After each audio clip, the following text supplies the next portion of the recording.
সাম্প্রতিক বন্যায় ৭০০ টন ত্রাণ নিয়ে বন্যা দুর্গতদের পাশে দাঁড়িয়ে ফের আলোচনায় শায়খ আহমদুল্লাহ। তার প্রতিষ্ঠিত আস-সুন্নাহ ফাউন্ডেশনও এখন আস্থার প্রতীক হয়ে দাঁড়িয়েছে। কিন্তু কে এই আহমদুল্লাহ?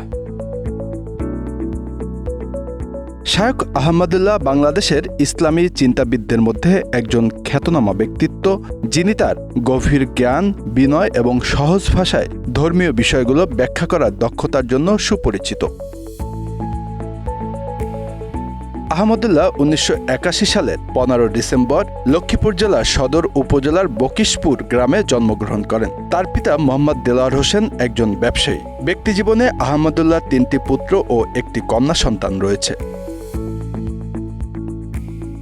শায়খ আহমদুল্লাহর প্রাথমিক পড়াশোনা বকিশপুর প্রাথমিক বিদ্যালয়, এরপর ভর্তি হন কওমি মাদ্রাসায়। নোয়াখালীর একাধিক মাদ্রাসায় কয়েক বছর পড়াশোনা করার পর তিনি ভর্তি হন হাতিয়ার ফয়জুল উলুম মাদ্রাসায়। লেখালেখি, গবেষণা, আলোচনা, সভা, সেমিনারে লেকচার, নানামুখী দাওয়াতি কার্যক্রম পরিচালনা, উন্মুক্ত ইসলামিক প্রোগ্রাম ও প্রশ্নোত্তরমূলক অনুষ্ঠানে অংশগ্রহণ এবং টিভি অনুষ্ঠানে নিয়মিত মুখ হয়ে আলোচনায় আসেন শায়খ আহমদুল্লাহ। উচ্চতর পড়াশোনা শেষ করে মিরপুরের দারুর রাশাদে শিক্ষকতায় যোগ দেন। ২০০৯ সালে সুযোগ আসে আন্তর্জাতিক পরিমণ্ডলে কাজ করার। আরবি ভাষায় বিশেষ দক্ষতার কারণে ডাক পান মধ্যপ্রাচ্যে। সৌদি আরবের পশ্চিম দাম্মাম ইসলামিক দাওয়া সেন্টারে যোগ দেন। শায়খ আহমদুল্লাহ ২০১৭ সালে আস-সুন্নাহ ফাউন্ডেশন নামে একটি সেবা সংস্থা প্রতিষ্ঠা করেন।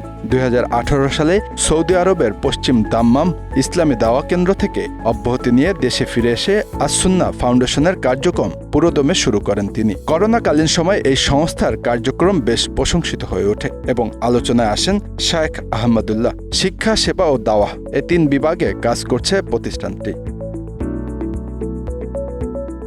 গত ৫ আগস্ট শেখ হাসিনা সরকারের পর গঠিত নতুন অন্তর্বর্তীকালীন সরকারে তার নাম উপদেষ্টা হিসাবে প্রস্তাব করা হয়েছিল বলে জানা যায়, তবে তিনি তা গ্রহণ করেননি। সম্প্রতি দেশের বিভিন্ন জেলায় বন্যা দেখা দিলে বানভাসী মানুষের পাশে দাঁড়ানোর আহ্বান জানান শায়খ আহমদুল্লাহ। রাতারাতি তার আহ্বানে সাড়া দিয়ে আস-সুন্নাহ ফাউন্ডেশনের ত্রাণের জন্য বিভিন্নভাবে সহযোগিতার হাত বাড়িয়ে দেন সাধারণ মানুষ। সংস্থাটি ৭০০ টন ত্রাণ নিয়ে বন্যা দুর্গতদের পাশে দাঁড়ানোর টার্গেট নেন এবং সফলও হন।